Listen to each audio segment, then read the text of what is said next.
कभी अगर आपको जीवन की स्थितियों पर रोना आए तो एक बार श्री कृष्ण की जीवनी पर नजर जरूर डाल लेना। रोना बंद कर देंगे आप। श्री कृष्ण ने एक जेल में जन्म लिया था और जन्म लेने के तुरंत बाद ही उन्हें रात में ही उफनती यमुना पार कर गोकुल ले जाया गया।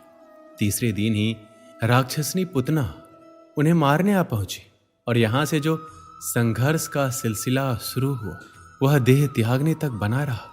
भगवान श्री कृष्ण का जीवन कहता है, आप कोई भी हो, संसार में आए हैं तो जब तक जीवन है आपको संघर्ष करना ही होगा। वो चाहे श्री कृष्ण हो या पुरुषोत्तम श्री राम, मानव अवतार लेकर परमात्मा भी सांसारिक चुनौतियों से बच नहीं पाए, लेकिन श्री कृष्ण ने कभी किसी बात की शिकायत नहीं की। हर परिस्थिति को जिया और जीता। श्री कृष्ण कहते हैं, परिस्थितियों से भागो मत, उसके सामने डटकर खड़े हो जाओ, क्योंकि कर्म करना ही मानव जीवन का पहला कर्तव्य है। हम कर्मों से ही मुश्किलों को जीत सकते हैं। जीवन में प्रत्येक व्यक्ति के अपने कुछ न कुछ कर्तव्य जरूर होते हैं, जिसे उसे अपने जीवन में चाहे अनचाहे करना होता है। फिर चाहे माता पिता का अपनी संतान के प्रति हो या फिर संतान का अपनी माता पिता के प्रति हो। ऐसे ही आम नागरिक से लेकर देश के बड़े पदों पर बैठे लोगों का भी अपना एक कर्तव्य होता है। जीवन में कुछ लोग अपने कर्तव्यों का पालन खुद की इच्छा से अपनी जिम्मेदारी समझते हुए करते हैं, तो वहीं कुछ दबाव में आकर अपने कर्तव्यों का निर्वहन करते हैं। हालांकि सही मायने में कर्तव्य का अर्थ बाहरी दबाव से नहीं, बल्कि अपनी इच्छा से मिली जिम्मेदारियों का निर्वहन करना है। जीवन में कर्तव्य की भावना के बिना काम करना भूख के बिना खाना खाने जैसा होता है। ऐसे में इंसान को अपने जो भी कर्तव्य है उसे खूब मन से करना चाहिए।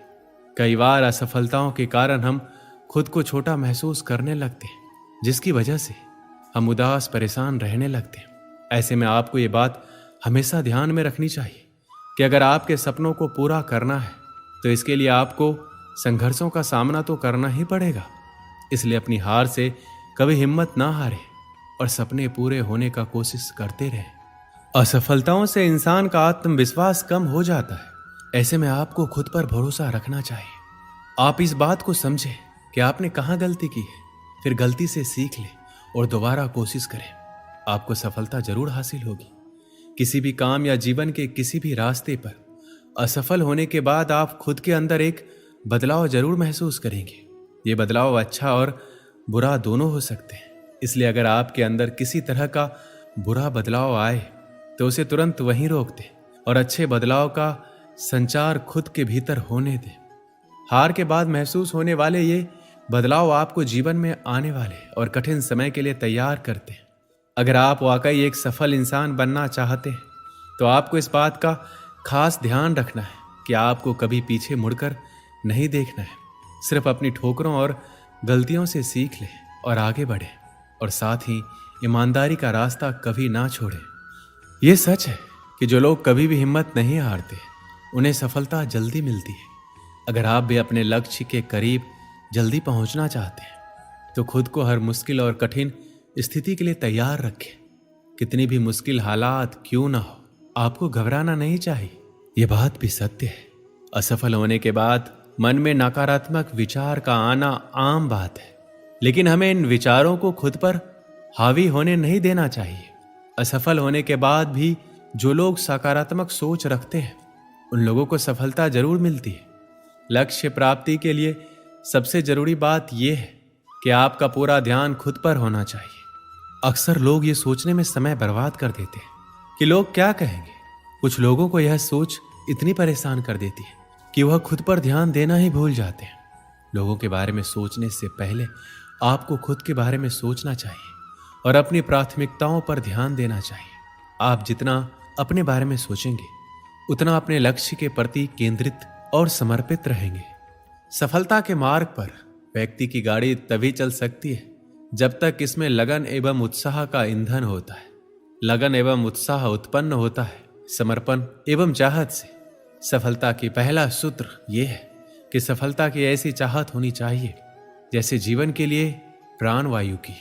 ये सभी लोग जानते हैं कि समय अपनी चाल से चलता है, ना धीमा ना तेज, समय उनके लिए अच्छा चलता प्रतीत होता है जो समय के साथ चलते हैं, और उनके लिए खराब चलता है जो समय से पीछे चलते हैं या तेज भागने की कोशिश करते हैं।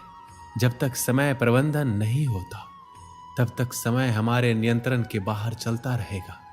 समय ही जीवन की परिभाषा है, क्योंकि समय से ही जीवन बनता है। समय का सदुपयोग करना जीवन का उपयोग करना है, समय का दुरुपयोग करना जीवन का नष्ट करना है।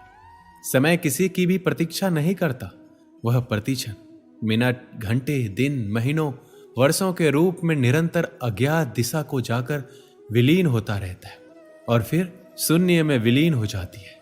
श्री कृष्ण कहते हैं, समय बर्बाद मत करो, क्योंकि समय से ही जीवन बना है। निसंदेह वक्त और सागर की लहरें किसी की प्रतीक्षा नहीं करती। हमारा कर्तव्य है कि हम समय का पूरा पूरा सदुपयोग करें। हम में से बहुत से लोग अपने समय का बहुत ही दुरुपयोग करते हैं, उसको व्यर्थ की बातों में नष्ट करते रहते हैं। आश्चर्य यह है कि समय ही ऐसा पदार्थ है जो एक निश्चित मात्रा में मनुष्य को मिलता है, लेकिन उतना ही अधिक अपव्यय भी होता है।